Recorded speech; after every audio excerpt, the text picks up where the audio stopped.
Hello दोस्तों, नमस्कार। मैं हूं मनीष रावत और स्वागत करता हूं आपका हमारे चैनल बुक्स क्लब में। दोस्तों, आज हम पढ़ने वाले हैं the magic of thinking big का चैप्टर नंबर 3, जिसका टाइटल है विश्वास जगाएं, डर भगाएं। तो चलिए शुरुआत करते हैं। जब हम डरे होते हैं तो हमारे यार दोस्त हमें समझाते हैं, यह तुम्हारे मन का वहम है, चिंता मत करो, डरने की कोई बात नहीं है। परंतु आप और हम जानते हैं कि डर की इस किस्म की दवा से काम नहीं चलता है। इस तरह की तसल्ली से हमें कुछ मिनट या कुछ घंटे का ही आराम मिलता है। यह तुम्हारे मन का वहम है वाले उपचार से विश्वास नहीं जागता, ना ही डर का इलाज होता है। हाँ, डर तो वास्तविक होता है और इसे जीतने से पहले हमें यह मानना ही पड़ेगा कि इसका अस्तित्व होता है। आजकल इंसान के ज़्यादातर डर मनोवैज्ञानिक होते हैं। चिंता, तनाव, उलझन, संन्यास, ये सभी हमारी नकारात्मक अनुशासनहीन कल्पना के कारण पैदा होते हैं। परंतु सिर्फ यह जानने से कि डर कैसे पैदा होता है, उसे डर का इलाज नहीं हो जाता है। जब तक डॉक्टर यह पता लगा लेता है कि हमारे आपके शरीर में कहीं पर कोई इन्फेक्शन है, तो उसका काम वहीं पर पूरा नहीं हो जाता है। इसके बाद वह इन्फेक्शन का भी इलाज करता है। यह तुम्हारे मन का वहम है वाला पुराना विचार यह मानना है कि डर का वास्तव में अस्तित्व होता ही नहीं है, परंतु ऐसा नहीं है। डर का अस्तित्व होता है। डर असली है। डर सफलता का नंबर 1 दुश्मन है। डर लोगों को अवसर का लाभ उठाने से रोकता है। डर लोगों को शारीरिक रूप से कमज़ोर बना देता है। डर लोगों को बीमार बना देता है। डर लोगों की ज़िंदगी को छोटा कर देता है। आप जब बोलना चाहते हैं तो डर आपके मुंह में बंद कर देता है। डर, अनिश्चितता, आत्मविश्वास का अभाव के ही कारण हमारी अर्थव्यवस्था में मंदियाँ आती हैं। डर के कारण ही करोड़ों लोग इतना कम हासिल कर पाते हैं और जीवन में इतना कम आनंद ले पाते हैं। वास्तव में डर एक शक्तिशाली भावना है। किसी न किसी रूप में डर लोगों को वह हासिल करने से रोकता है जो वे जीवन में हासिल करना चाहते हैं। हर तरह और हर आकार का डर मनोवैज्ञानिक इन्फेक्शन का एक बड़ा रूप है। हम अपने मानसिक इन्फेक्शन को भी उसी तरीके से दूर कर सकते हैं जिस तरह हम अपने शारीरिक इन्फेक्शन को दूर करते हैं, यानी उसका इलाज करके। उसके लिए सबसे पहले हमें उपचार के पहले की तैयारी करनी होगी। यह जानना होगा कि आत्मविश्वास आसमान से आकर हमारे दिमाग में नहीं घुसता, बल्कि हासिल किया जाता है, विकसित किया जाता है। कोई भी व्यक्ति आत्मविश्वास के साथ पैदा नहीं होता। जिन लोगों में आत्मविश्वास प्रचुरता में होता है, उन्होंने चिंता को जीत लिया है। जो हर जगह और हर वक्त कहीं बेफिक्री से आते जाते हैं, इन्होंने यह आत्मविश्वास धीरे धीरे हासिल किया है। आप भी ऐसा ही कर सकते हैं। यह अध्याय आपको बताएगा कैसे आप ऐसा कर सकते हैं। द्वितीय विश्व युद्ध में नेवी ने यह फैसला किया कि इसके सभी रंग रूटों को तैरना आना चाहिए। इसके पीछे का विचार था कि तैरना आने से किसी डूबते इंसान की जान बचाई जा सकती है। जिन लोगों को तैरना नहीं आता था, उनके लिए तैरने की कक्षाएं आयोजित की गई। मैंने इस तरह के एक प्रशिक्षण को देखा। सतही तौर पर यह देखना मज़ेदार था कि इतने बड़े बड़े जवान और स्वस्थ लोग कुछ फुट गहरे पानी में कूदने से घबरा रहे थे। इन लोगों को 6 फुट ऊंचे स्टैंड से पानी में कूदना था और फिर 8 फुट गहरा पानी था। हालांकि आसपास बहुत से विशेषज्ञ तैराक खड़े थे और जान का भी कोई जोखिम नहीं था, फिर भी वे वयस्क लोग बुरी तरह आतंकित थे। गहराई से सोचने पर यह दुखद प्रसंग था। उनका डर वास्तविक था, परंतु उनमें हार और डर के बीच में केवल एक ही चीज़ आड़े आ रही थी, और वह थी कि नीचे के पानी में छलांग लगाना। एक से ज़्यादा बार मैंने देखा कि इन युवकों को बोर्ड से अनपेक्षित धक्का दे दिया गया था, और इसका परिणाम यह हुआ कि उनका पानी से डर हमेशा के लिए दूर हो गया। हजारों भूतपूर्व नेवी के जवान इस घटना से परिचित होंगे। इस घटना से हमें यह शिक्षा मिलती है, काम करने से डर दूर होता है। दुविधा में रहने या निर्णय की स्थिति में रहने से, काम टालने से हमारा डर बढ़ता है। इसे अभी हाल इतनी सफल नियमों की पुस्तिका में लिख लें। काम करने से डर दूर होता है। काम करने से डर सचमुच में दूर होता है। कुछ महीनों पहले 40 साल का एक परेशान हाल एग्जीक्यूटिव मुझसे मिलने आया। वह बड़े रिटेलिंग संगठन में महत्वपूर्ण पद पर था। चिंतित स्वर में उसने मुझे बताया, मुझे डर है कि मेरी नौकरी छूट जाएगी। मुझे ऐसा लगता है कि मेरे थोड़े से दिन बचे हैं। क्यों? मैंने पूछा। सभी बातें मेरे खिलाफ हैं। मेरे विभाग की बिक्री के आंकड़े पिछले साल से 7% कम है। यह बहुत बुरा है, खासकर तब जब हमारे स्टोर की सेल पिछले साल की तुलना में 6% बढ़ी है। मैंने हाल ही में कुछ गलत फैसले लिए हैं और मुझे कई बार मीटिंग में यह संकेत दिया गया है कि मैं कंपनी की प्रगति के साथ साथ प्रगति नहीं कर पा रहा हूँ। मुझे इतना बुरा अनुभव पहले कभी नहीं हुआ। मेरी पकड़ ढीली होती जा रही है और यह सब आपको दिख रहा है कि मेरे कर्मचारियों को भी इस बात का एहसास है। मेरे सेल्समैन भी यह देख सकते हैं, दूसरे एग्जीक्यूटिव भी यह जानते हैं कि मैं ढलान पर नीचे फिसल रहा हूँ। एक साथी एग्जीक्यूटिव ने तो पिछली मीटिंग में यहाँ तक सुझाव दिया कि मेरा कुछ काम इसके डिपार्टमेंट को सौंप दिया जाए ताकि स्टोर के लिए कुछ लाभ कमाया जा सके। मैं एक ऐसा डूबता हुआ आदमी हूँ जिसे बहुत सारे लोग डूबता देख खुश हैं और उसके डूबने का इंतज़ार कर रहे हैं। एग्जीक्यूटिव ने अपनी दुर्दशा पर बोलना जारी रखा। आखिरकार मैंने उसे बीच में रोक से पूछ ही लिया, तो आप इस बारे में क्या कर रहे हैं? उनका जवाब था, और आप स्थिति को सुधारने के लिए क्या प्रयास कर रहे हैं? मैं इसमें कर ही क्या सकता हूँ, उसने जवाब दिया। मैं सिर्फ यही उम्मीद कर रहा हूँ कि सब कुछ ठीक हो जाए। इस पर मैंने कहा, परंतु क्या उम्मीद करने से सब कुछ ठीक हो जाएगा? फिर बिना उसे जवाब देने का मौका दिए मैंने उसका अगला सवाल पूछा, क्यों ना उम्मीद करने के साथ साथ आप कुछ प्रयास भी करें? उसने कहा, कैसे? आपके मामले में दो तरह के काम किए जा सकते हैं। पहला तो यह कि आप अपनी सेल्स को बढ़ाकर दिखाएं। हमें यहीं से शुरू करना होगा। कोई ना कोई वजह तो होगी जिसके कारण आपकी सेल्स कम हो रही है। उस वजह का पता लगाएं। हो सकता है कि आपको अपना पुराना माल निकालने के लिए स्पेशल सेल लगानी पड़े ताकि आप अपना नया माल खरीद सकें। शायद आपको अपने डिस्प्ले काउंटर को अलग तरीके से जमाना चाहिए। शायद आपको अपने सेल्समैनों में ज़्यादा उत्साह भरना चाहिए। मैं यह तो नहीं बता सकता कि किस तरह का आपका सेल्स वॉल्यूम बढ़ सकता है, परंतु यह किसी न किसी तरह से बढ़ ही सकता है। और इसके अलावा आप अपने मैनेजर से भी बात करके देख लें। हो सकता है कि वे आपको नौकरी से निकालने वाले हों, परंतु अगर आप उनकी सलाह लेंगे तो आपको समस्या को सुलझाने के लिए निश्चित रूप से ज़्यादा मोहलत दे देंगे। स्टोर के लिए आपका विकल्प ढूंढना बहुत मुश्किल होगा, बशर्ते कि टॉप मैनेजमेंट को यह लगे कि आप समस्या को सुलझाने का गंभीर प्रयास कर रहे हैं। मैं आगे कहता, इसके बाद आप अपने कर्मचारियों से, अपने अधीनस्थों से बात करें। डूबते हुए आदमी की तरह व्यवहार करना छोड़ दें। अपने आसपास के लोगों को यह एहसास दिला दें कि आप में अभी जान बाकी है। एक बार फिर इसकी आंखों में हिम्मत लौट आई थी। फिर उसने पूछा, आपने कहा था कि मैं 2 कदम उठा सकता हूँ, दूसरा कदम क्या है? दूसरा कदम यह है कि जिसे आप बीमा योजना कह सकते हैं, कि आप किसी दूसरे स्टोर में अपने लिए ऐसी जगह ढूंढ कर रखें जहां आपको यहाँ से ज़्यादा तनख्वाह मिल सके। अगर आप सकारात्मक कार्य करेंगे तो मुझे नहीं लगता कि आपको इसकी ज़रूरत पड़ेगी। आपकी कर्मठता से आपके सेल्स आंकड़े निश्चित रूप से सुधर जाएंगे। फिर भी 1-2 विकल्प रहना हमेशा ज़्यादा अच्छा होता है। याद रखें, बेरोज़गार आदमी के लिए नौकरी हासिल करना बहुत मुश्किल होता है, जबकि पहले से नौकरी कर रहे आदमी के लिए नौकरी हासिल करना बेरोज़गार की तुलना में 10 गुना ज़्यादा आसान होता है। 2 दिन पहले यही एग्जीक्यूटिव मुझसे मिलने आया।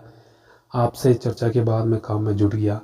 मैंने बहुत से बदलाव किए, परंतु सबसे बड़ा बदलाव मैंने अपने सेल्समैनों के रवैये में किया। पहले मैं सप्ताह में एक बार मीटिंग लिया करता था, अब मैं हर सुबह मीटिंग लेता हूँ। मैंने इन सब लोगों में उत्साह भर दिया है। ऐसा लगता है कि मेरे जोश को देखकर उनमें भी हौसला आ गया है। जब उन्होंने देखा कि मुझ में जान बाकी है तो उन्होंने भी ज़्यादा मेहनत करने का फैसला कर लिया। ऐसा लगता है कि जैसे वे सिर्फ इस बात का इंतज़ार कर रहे थे कि मैं आगे बढ़ने में पहल करूं। अब सब कुछ ठीक चल रहा था। पिछले हफ्ते मेरी बिक्री लगभग पिछले साल की तुलना में ज़्यादा हुई है और यह स्टोर की औसत बिक्री से भी काफ़ी अच्छी है। ओह, बहरहाल, उसने कहा, मैं आपको एक और अच्छी खबर सुनाना चाहता हूँ। मुझे 2 वैकल्पिक नौकरियों के लिए प्रस्ताव मिले हैं। निश्चित रूप से इससे मैं खुश हूँ, परंतु मैंने दोनों को अस्वीकार कर दिया है क्योंकि यहाँ पर सब कुछ एक बार फिर ठीक ठाक हो गया है। जब हम कठिन समस्याओं का सामना करते हैं तो हम तब तक दलदल में फंसे रहते हैं जब तक कि हम कर्म नहीं कर सकते। आशा से शुरुआत होती है, परंतु जीतने के लिए आशा के साथ साथ कर्म की भी ज़रूरत होती है। कर्म के सिद्धांत पर अमल करें। अगली बार जब भी आपको डर लगे, चाहे छोटा हो या बड़ा, अपने आप को संभालें। फिर इस बात का जवाब ढूंढें, किस तरह से काम में अपने डर को जीत सकता हूँ। अपने डर का कारण खोज लें, फिर उचित कदम उठाएं। डर और उसके उपचार के कुछ निर्धारण नीचे बताए गए। डर का प्रकार और उसका इलाज। रंग रूप के कारण झिझक, इसका इलाज है अपना हुलिया सुधारें, नाई की दुकान या ब्यूटी पार्लर में जाएं, जूते चमकाएं, साफ और प्रेस किए हुए कपड़े पहनें, बेहतर ढंग से तैयार हों। अच्छा दिखने के लिए हमेशा नए कपड़ों की ज़रूरत होती है। दूसरा डर का प्रकार है किसी महत्वपूर्ण ग्राहक को खो देने का खतरा। इसका इलाज है बेहतर सेवा देने की दुगनी कोशिश करें। ऐसी हर चीज़ को सुधार लें जिससे आपके ग्राहकों का आप में विश्वास कम होता हो। तीसरा है परीक्षा में फेल हो जाने का डर। इसका इलाज है चिंता में समय गंवाने के बजाय इस समय को पढ़ने में लगाएं।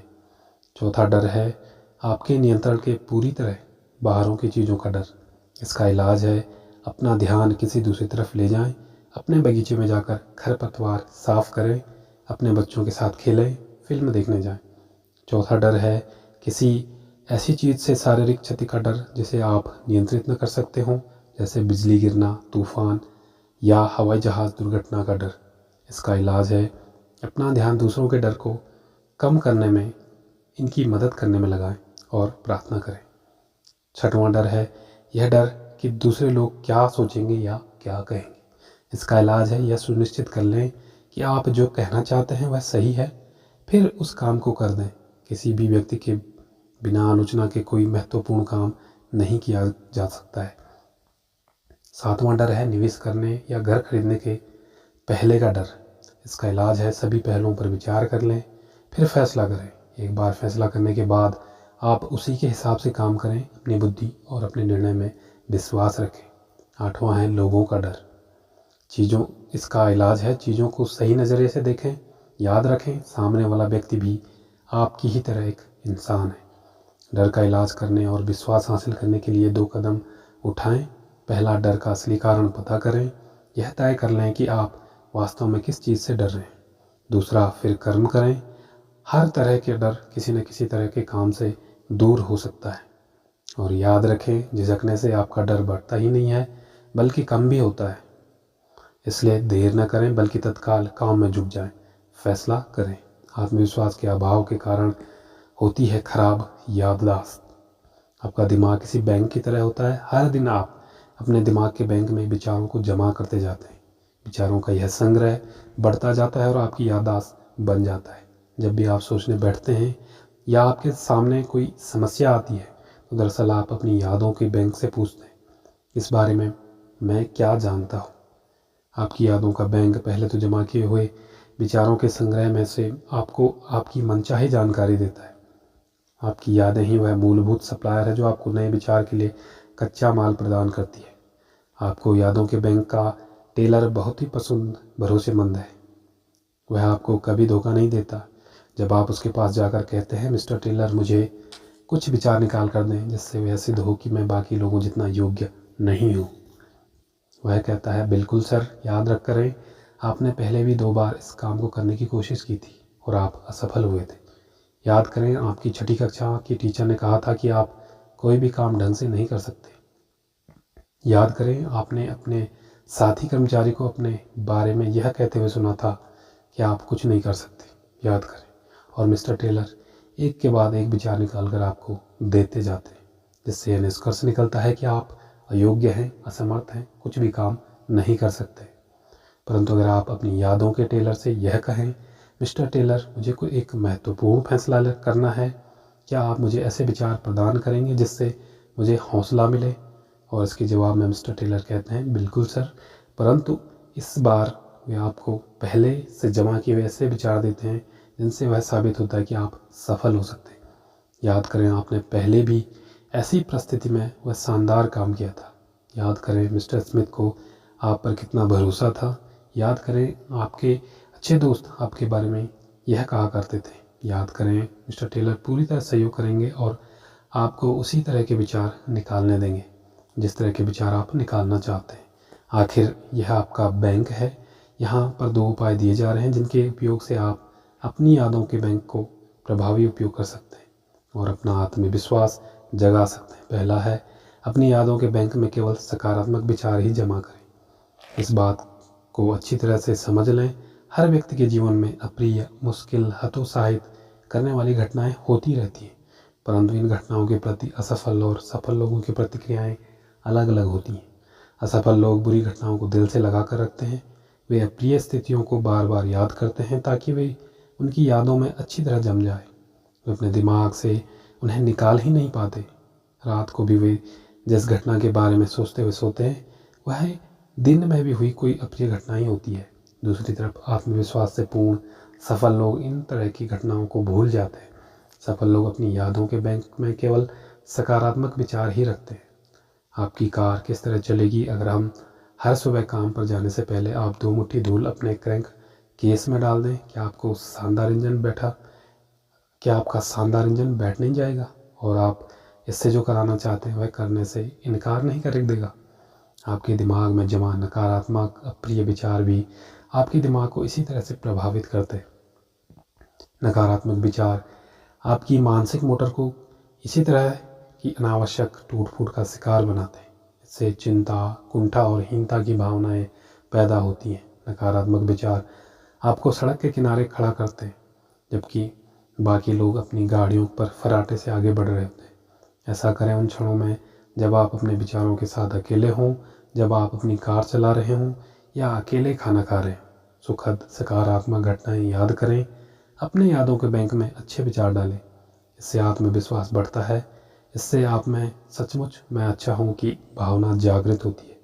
इससे आपका शरीर भी स्वस्थ रहता है। इसका एक बढ़िया तरीका है, सोने जाने से पहले अपनी यादों के बैंक में अच्छे विचारों को डाल दें। अपने जीवन की अच्छी बातों को याद करें या सोचें कि आपको कितनी सारी चीज़ों के लिए ऊपर वाले को शुक्रगुजार होना चाहिए। आपकी पत्नी या आपका पति, आपके बच्चे, आपके दोस्त, आपका स्वास्थ्य, उन सभी चीज़ों को याद करें जो आपने लोगों को आज करते देखा है। अपनी छोटी छोटी सफलताओं और उपलब्धियों को याद करें। उन कारणों को दोहराएं जो आपको आज जीवित होने के लिए खुश क्यों होना चाहिए।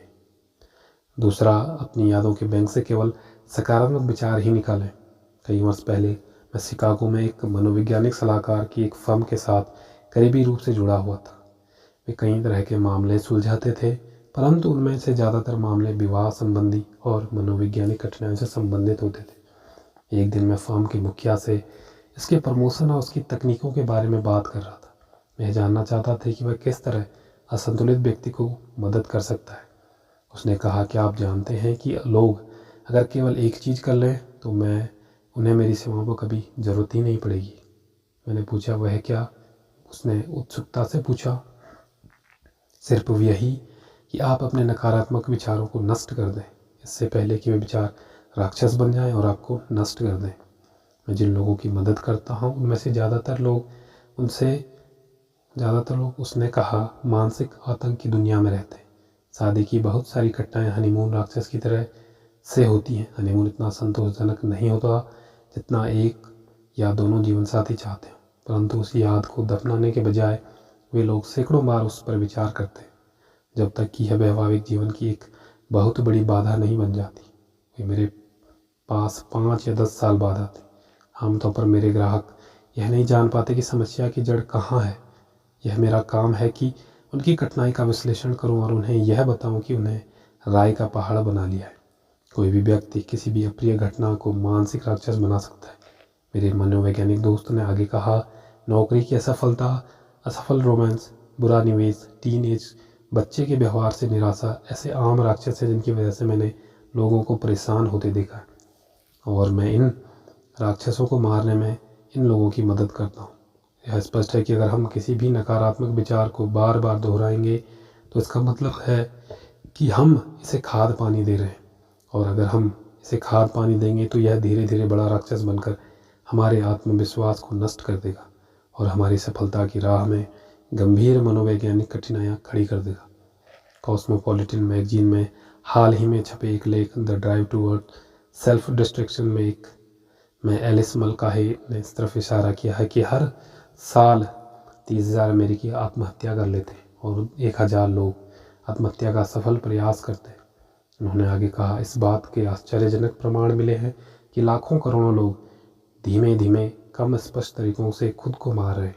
बाकी के लोग शारीरिक आत्महत्या करने के बजाय आध्यात्मिक आत्महत्या कर रहे हैं क्योंकि वे खुद को कई तरह से अपमानित दंडित कर रहे हैं। और कुल मिलाकर अपने आप को छोटा बना रहे हैं।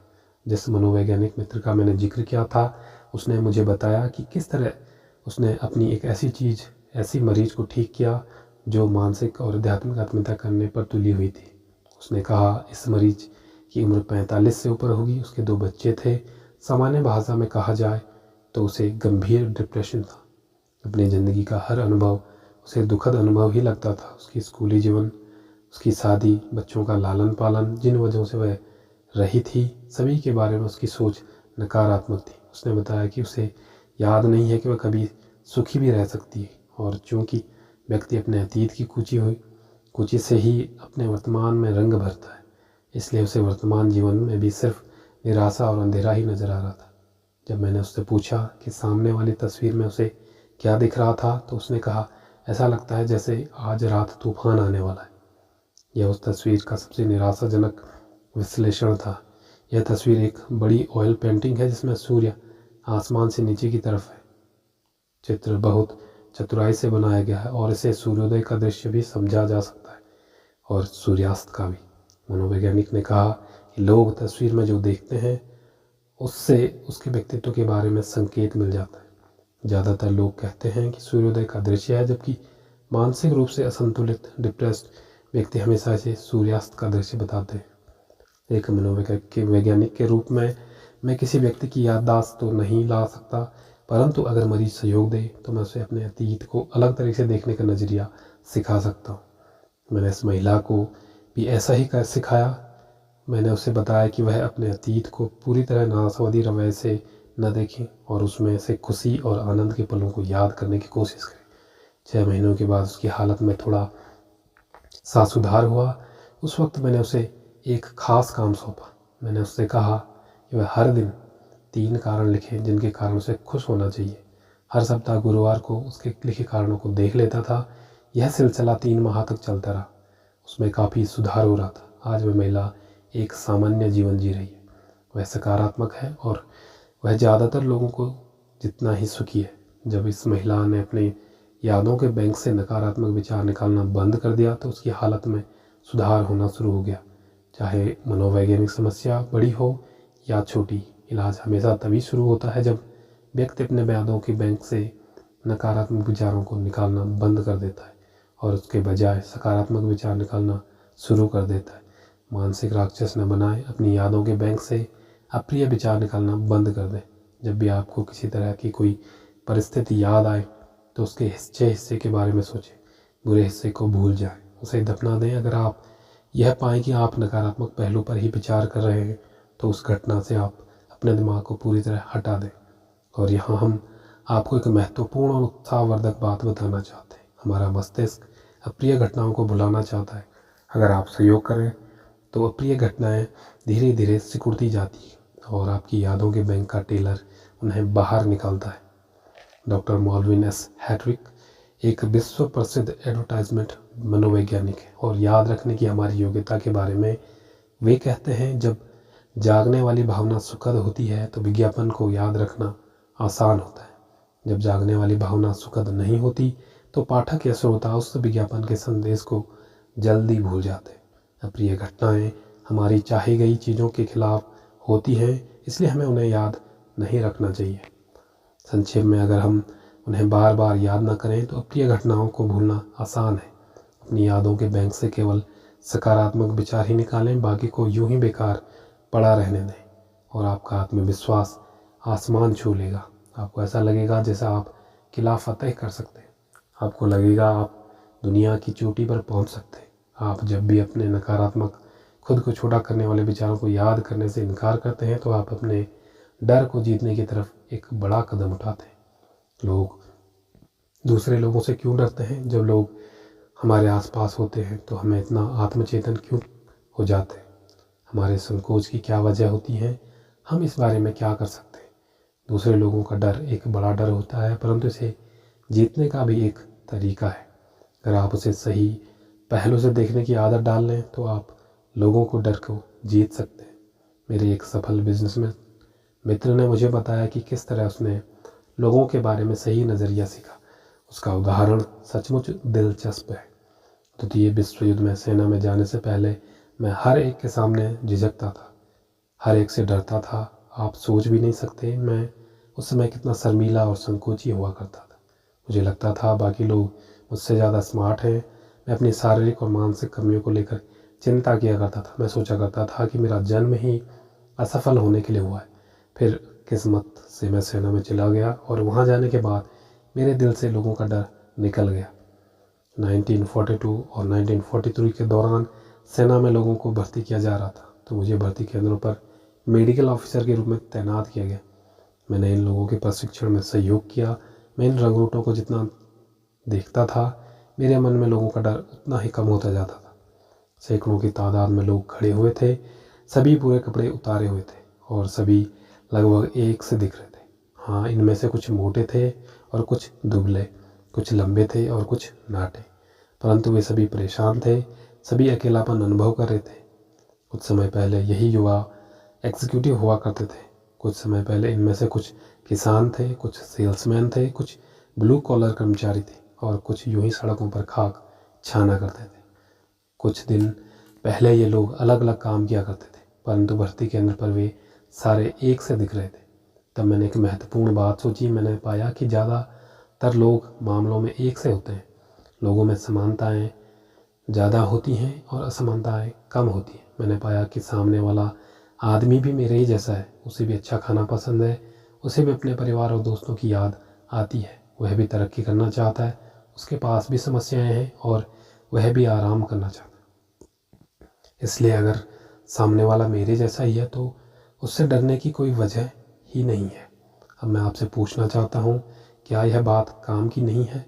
अगर आपके सामने वाला एक जैसा ही है तो उससे डरने की कोई वजह ही नहीं है। लोगों के सही नज़रिए को देखने के दो तरीके हैं। पहला, सामने वाले व्यक्ति को संतुलित दृष्टि से देखें। लोगों के साथ व्यवहार करते समय इन दो बातों पर ध्यान रखें। पहली बात तो यह कि सामने वाला व्यक्ति महत्वपूर्ण है। निश्चित रूप से वह महत्वपूर्ण है, हर व्यक्ति महत्वपूर्ण होता है, परंतु यह भी याद रखें कि आप भी महत्वपूर्ण हैं। तो जब आप किसी व्यक्ति से मिलें तो ऐसा सोचें, हम दो महत्वपूर्ण लोग मिलकर किसी आपसी लाभ या रुचि के विषय पर चर्चा कर रहे हैं।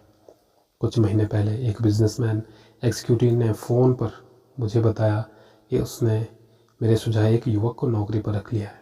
आपको पता था, मुझे उसकी बात पर भी प्रभावित किया। मेरे दोस्त ने कहा, कौन सी बात ने? मैंने पूछा।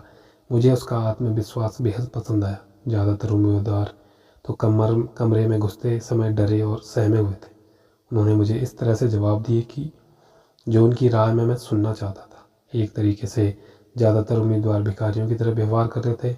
उन्हें आप कुछ भी दे सकते थे और उन्हें आपसे किसी खास चीज़ की उम्मीद नहीं थी, परंतु जी का व्यवहार इन सबसे अलग था। उसने मेरे प्रति सम्मान दिखाया, परंतु इसके साथ ही साथ महत्वपूर्ण बात भी यह थी कि उसने अपने प्रति भी सम्मान दिखाया। मैंने उससे जितने सवाल पूछे, उसने भी मुझे तकरीबन उतने ही सवाल पूछे। वह कोई चूहा नहीं है, वह असली मर्द है और मैं उसके आत्मविश्वास से प्रभावित हुआ। आपसी महत्व का रवैया आपको परिस्थितियों को देखने का संतुलित रवैया देता है।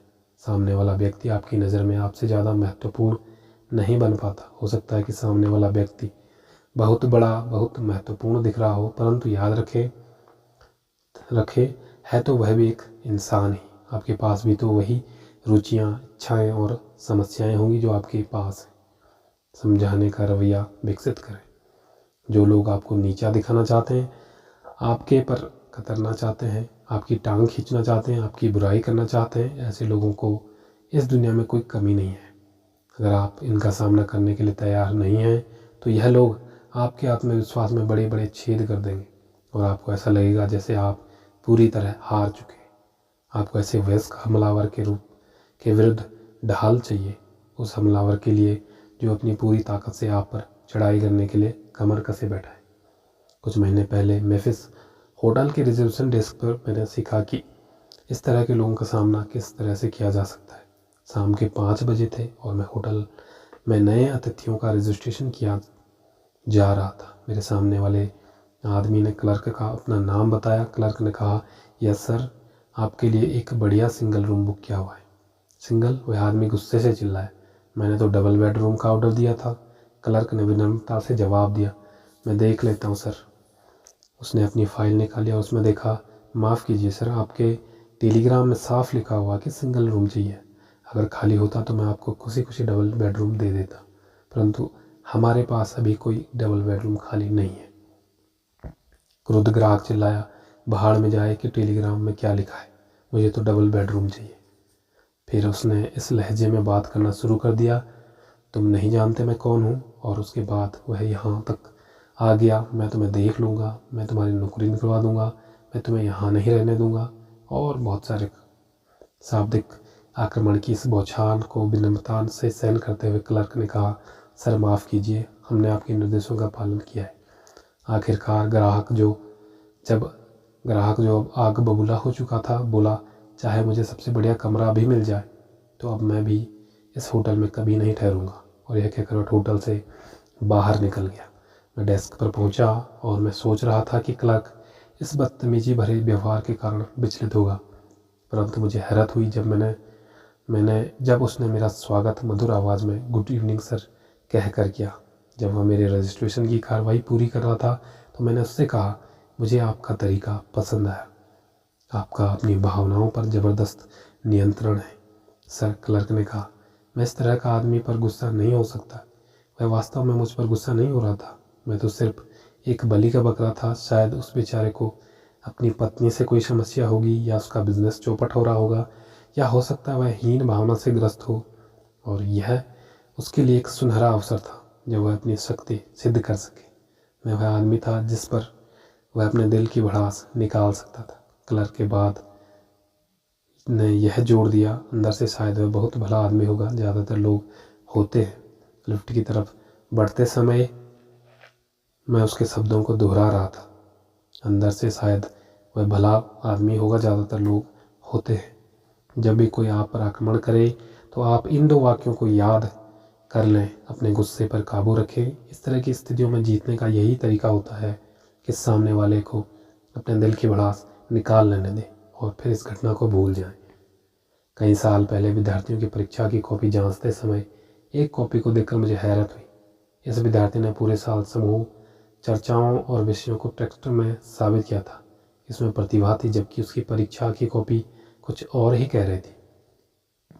मुझे ऐसा अनुमान था कि वह कक्षा में सबसे ज़्यादा नंबर लाएगा, इसके बजाय उसके नंबर परीक्षा में सबसे कम आ रहे थे। जैसा मैं इस नंबर तरह के मामले में किया करता था, मैंने अपने सेक्रेटरी से कहा कि उस विद्यार्थी को मेरे ऑफिस में एक महत्वपूर्ण विषय पर बात करने के लिए बुलवाए। जल्द ही पॉल डब्ल्यू वहाँ आया। ऐसा लग रहा था कि जैसे वह किसी बुरे दौर से गुजर रहा था। उसके बैठने के बाद मैंने उससे कहा, क्या हुआ पॉल, तुमने परीक्षा में जिस तरह लिखा है उस तरह की मुझे तुमसे उम्मीद नहीं थी। पॉल पशुपेश में था। उसने अपने पैरों की तरफ देखते हुए जवाब दिया, सर, जब मैंने देखा कि आपने मुझे नकल करते हुए देख लिया तो उसके बाद मेरी हालत ख़राब हो गई। मैं कोई सवाल ठीक से नहीं कर पाया। ईमानदारी से कहूँ तो मैंने ज़िंदगी में पहली बार नकल की थी। मैं अच्छे नंबरों से पास होना चाहता था, इसलिए मैंने सोचा क्यों ना बेईमानी का सहारा ले लूँ। मैं बुरी तरह परेशान दिख रहा था, परंतु एक बार जब उसे बोलना शुरू किया तो वह फिर चुप होने का नाम नहीं ले रहा था। मुझे लगता है अब आप मुझे कॉलेज से निकाल देंगे। यूनिवर्सिटी का तो नियम ही है कि अगर कोई विद्यार्थी किसी तरह की चीटिंग करेगा तो उसे हमेशा के लिए कॉलेज से निष्कासित किया जा सकता है। यहाँ पर पॉल ने यह बताना शुरू कर दिया कि कॉलेज से निकाले जाने के बाद उसके परिवार की इज्जत खाक में मिल जाएगी, उसकी पूरी ज़िंदगी बर्बाद हो जाएगी और उसके अलावा और भी बहुत सारे बुरे परिणाम होंगे। आखिरकार मैंने उससे कहा, अब बस भी करो, शांत बैठ जाओ। मैं तुम्हें कुछ बता दूं, मैंने तुम्हें नकल करते हुए नहीं देखा। जब तक तुमने मुझे इसके बारे में नहीं बताया तब तक मुझे यह अंदाज़ा ही नहीं था कि समस्या यह थी। मुझे दुख है पॉल है कि तुमने नकल की। फिर मैंने आगे कहा, पॉल, मुझे बताओ कि तुम अपनी यूनिवर्सिटी के अनुभव से क्या सीखना चाहते हो। वह थोड़ा शांत हो चुका था और एक पल रुकने के बाद उसने जवाब दिया, डॉक्टर, मुझे लगता है कि मेरा असली लक्ष्य तो जीने का तरीका सीखना है, परंतु मुझे लगता है कि अपने लक्ष्य को हासिल करने में बुरी तरह सफल हो चुका हूँ। हम कई तरीक़ों से सीखते हैं। मैंने कहा, मुझे लगता है तुम इस अनुभव की सफलता का असली सबक सीख सकते हो। जब तुमने अपनी पर्ची से नकल की तो तुम्हारी अंतरात्मा तुम्हें कचोटने लगी। इससे तुमने अपराध बोध की भावना जाग गई और तुम्हारा आत्मविश्वास खत्म हो गया। जैसा तुमने कहा, इसके बाद तुम्हारी हालत ख़राब हो गई। ज़्यादातर बार होता यह है कि पॉल कि सही और गलत का मसला हम नैतिक या धार्मिक दृष्टिकोण से देखते हैं। अब इस बात को समझ लो, मैं तुम्हें यहाँ भाषण देने नहीं लेकर आ रखा हूँ, न ही तुम्हें सही और गलत काम के बारे में कोई प्रवचन देने के मूड में हूँ, परंतु यह ज़रूरी है कि हम इसके व्यावहारिक पहलू पर नज़र डालें। जब तुम कोई ऐसा अपराध करते हो जो तुम्हारी अंतरात्मा के खिलाफ होता है, तो तुम में अपराध बोध आ जाता है, और इस अपराध बोध के कारण तुम्हारी सोचने की क्षमता लगभग ख़त्म हो जाती है। आप ठीक तरह से नहीं सोच पाते, क्योंकि आपका दिमाग लगातार यही सवाल पूछता है, क्या मैं पकड़ा जाऊंगा, क्या मैं पकड़ा जाऊंगा। पॉल, मैंने आगे कहा, तुम्हें परीक्षा में अच्छे नंबर की इतनी ज़्यादा चाह थी कि तुमने वह किया जो तुम्हारी नज़रों में गलत था। जीवन में बहुत सारे मौके आएंगे जब सफलता हासिल करने के लिए तुम्हारे सपने गलत काम करने का प्रलोभन मौजूद होगा। उदाहरण के तौर पर, किसी दिन आप इतनी बुरी तरह कोई सामान बेचना चाहेंगे कि आप अपने ग्राहक को जानबूझकर गलत जानकारी देकर उसे खरीदने के लिए मजबूर कर दें, और ऐसा करने से आपको सफलता मिल सकती है, परंतु इससे यह होता है कि आपका अपराध बोध आप पर हावी हो जाएगा, और अगली बार जब आप अपने ग्राहक को देखेंगे तो आप परेशान हो जाएंगे और तनाव में आ जाएंगे। आप सोचने लगेंगे, क्या उसे पता चल गया है कि मैंने उसे धोखा दिया था। आपकी प्रस्तुति इससे प्रभावशाली नहीं होगी, क्योंकि आप पूरे मन से प्रस्तुति नहीं दे पाएंगे। इस बात की संभावना है कि आप इसके बाद उसी ग्राहक को दूसरी, तीसरी, चौथी और कई बार सामान बेचने का अवसर गंवा देंगे। लंबे समय में इस तरह की गलत सेल्स तकनीकी आपकी अंतरात्मा को और चोट पहुंचाएगी, आपकी आमदनी भी कम कर देगी। इसके बाद मैंने पॉल को बताया कि जब किसी बिजनेसमैन या प्रोफेशनल आदमी को यह डर सताता है कि उसकी पत्नी को उसके व्यवहार, प्रेम संबंध का पता चल जाएगा, तो वह असफल होने लगता है। वह दिन रात यही सोचता रहता है, क्या उसे पता चल जाएगा, क्या उसे पता चल जाएगा। इस कारण उसका आत्मविश्वास कमज़ोर होता जाता है, और इसका परिणाम यह होता है कि वह नौकरी या घर में कोई भी काम ठीक से नहीं कर पाता।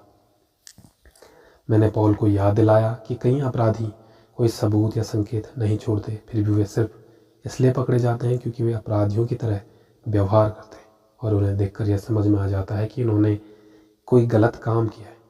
उनकी अपराध बोध की भावनाएं उन्हें संदिग्ध आदमियों की सूची में शामिल कर देती है।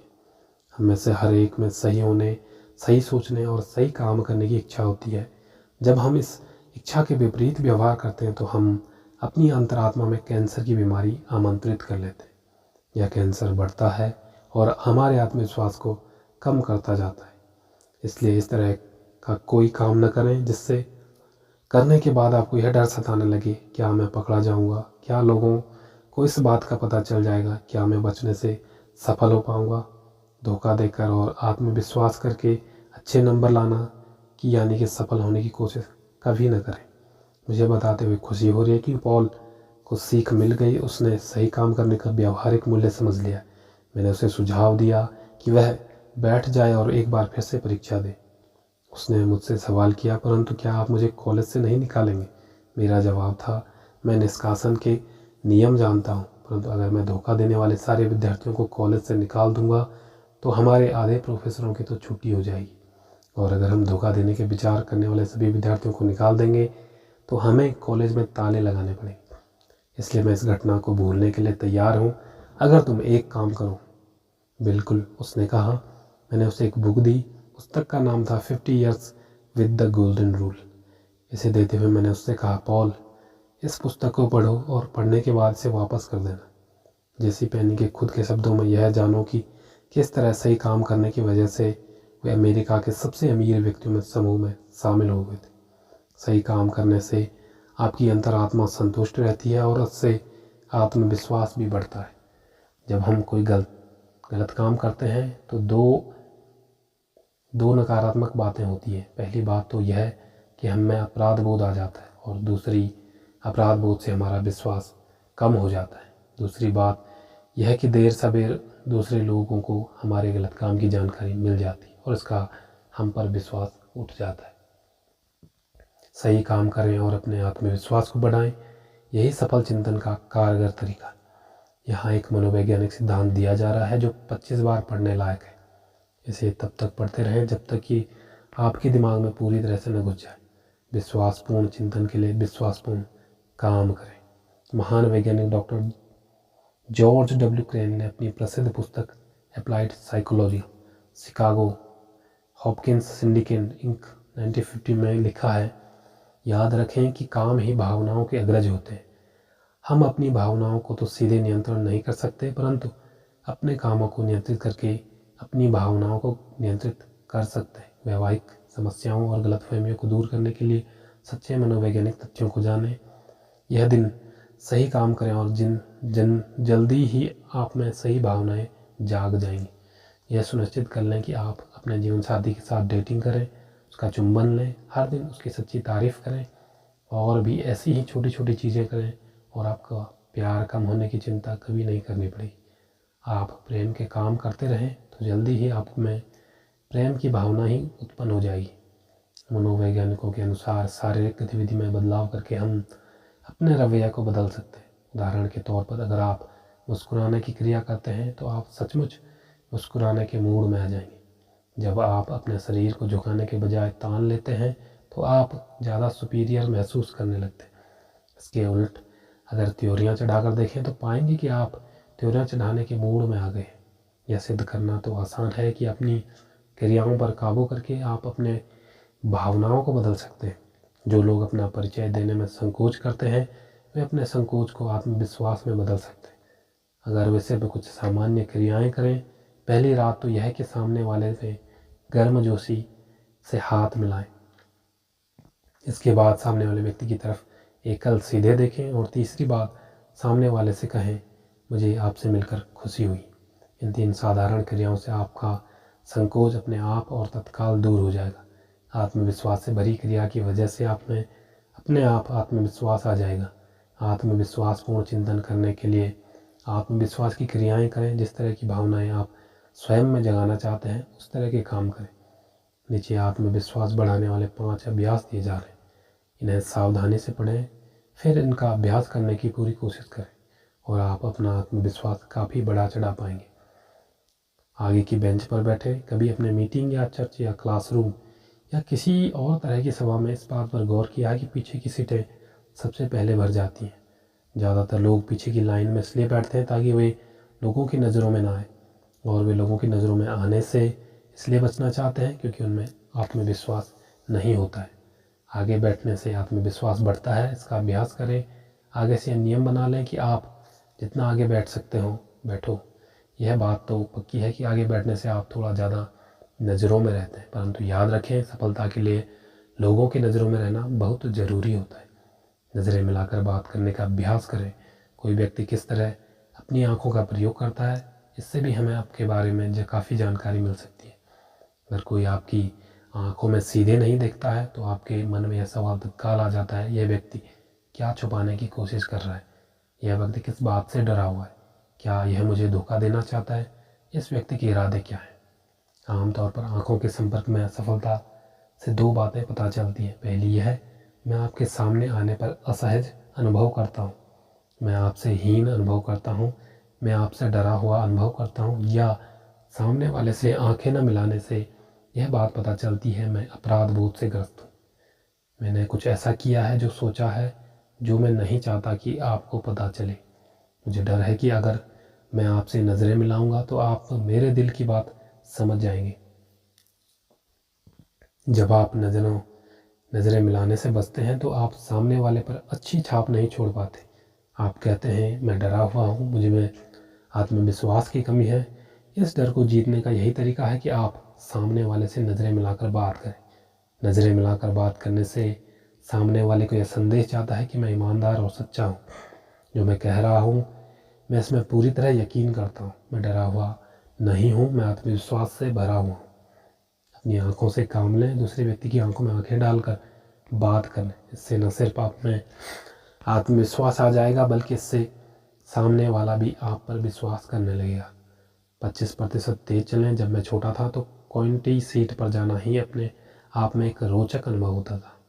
जब सारे काम हो चुके होते और हम कार से घर लौट आते तो मेरी माँ अक्सर कहा करती थी, देवी यहाँ थोड़ी देर चुपचाप बैठो और देखो कि लोग किस तरह चल रहे।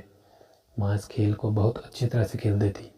वे कहा करती थी, उस आदमी को देखो, वह परेशान सा दिख रहा है, या तुम्हें क्या लगता है वह महिला क्या करने जा रही है, या उस आदमी की तरफ देखो, वह कोहरे में लिपटा हुआ लगता है। लोगों को चलते हुए देखना सचमुच मज़ेदार था। मनोरंजन का यह खेल तरीका फिल्म देखने से भी सस्ता पड़ता था। मुझे बाद में पता चला कि इस खेल को खेलने के पीछे माँ का एक कारण यह भी था, और इससे ज़्यादा शिक्षा भी मिलती थी। और अब भी लोगों को चलते हुए देखता हूँ, कॉरिडोर में, लॉबी में, फुटपाथ पर लोगों को चलते हुए देखकर मुझे समझ लेता हूँ कि उनकी मानसिक स्थिति कैसी है। मनोवैज्ञानिक की झुकी हुई मुद्राओं और सुस्त चाल का संबंध खुद के बारे में, अपने नौकरी के बारे में, अपने आसपास के लोगों के बारे में अप्रिय रवैये से जोड़ते हैं। परंतु मनोवैज्ञानिक यह भी बताते हैं कि आप अपनी मुद्रा को बदलकर और अपने चलने की गति को बदलकर अपने रवैये को सचमुच बदल सकते हैं। आप भी देखें, अगर देखेंगे तो आप यह पाएंगे कि शरीर की क्रिया मानसिक क्रिया का परिणाम है। जो व्यक्ति हारा हुआ है, चोट खाया हुआ है, वह मरा चलता है, सुस्त चलता है, उसमें आत्मविश्वास शून्य होता है। औसत लोग औसत चाल चलते हैं, उनकी गति औसत होती है, उनके चेहरे पर लिखा होता है मुझे अपने आप पर नाज नहीं है। एक तीसरा समूह भी होता है, जो इस समूह के लोगों में प्रबल आत्मविश्वास होता है। वे आम लोगों से तेज चलते हैं, उनकी चाल में फुर्ती होती है, उनकी चाल दुनिया को बताती है मैं किसी महत्वपूर्ण काम में किसी महत्वपूर्ण जगह जा रहा हूँ। इससे भी यह बात यही है कि जो काम मैं 15 मिनट बाद करने जा रहा हूँ उसमें सफलता मिलेगी। आत्मविश्वास बढ़ाने के लिए 25% तेज चलने की तकनीकी का प्रयोग करें। अपने कंधों को सीधा कर लें, अपने सिर को ऊपर उठा लें और थोड़े तेज कदमों में आगे की तरफ बढ़ें। अब आप पाएंगे कि आपका आत्मविश्वास भी बढ़ चुका है। कोशिश करें और परिणाम खुद देखें। बोलने की आदत डालें। कई तरह के समूहों के साथ काम करते हुए मैंने यह पाया कि बहुत से समझदार और योग्य लोग चर्चाओं में भाग नहीं लेते। चर्चा के दौरान उनका मुंह ही नहीं खुल पाता। ऐसा नहीं है कि उनके पास लोगों जितना विचार नहीं होते या वे बोल नहीं सकते। इसका कारण सिर्फ यह होता है कि उनमें आत्मविश्वास नहीं होता है। यह चुप्पा व्यक्ति अपने बारे में इस तरह की बातें सोचता है, मेरा विचार शायद काम का नहीं है, अगर मैं कुछ कहूँगा तो हो सकता है कि लोग मुझे मूर्ख समझें, इसलिए बेहतर है कि मैं चुपचाप बैठा रहूं। इसके अलावा समूह के बाकी लोग मुझसे बेहतर जानते हैं। मैं दूसरों के सामने यह जताना नहीं चाहता कि मैं कितना नासमझ हूँ। जितनी बार यह चुप्पा व्यक्ति बोलने में असफल रहता है, वह अपने आप को उतना ही ज़्यादा अक्षम और हीन बनाना चाहता है। अक्सर वह खुद पर कमज़ोर सा वादा करता है। अंदर से वह जानता है कि इस वादे को कभी पूरा नहीं कर पाएगा, कि वह अगली बार मौका पड़ने पर ज़रूर बोलेगा। यह बहुत महत्वपूर्ण है। हर बार जब चुप्पा व्यक्ति बोलने में सफल रहता है तो वह आत्मविश्वास को ख़त्म करने वाले जहर की एक और खुराक गटक लेता है। अपने आप पर उसका विश्वास इतना ही कम होता जाता रहता है।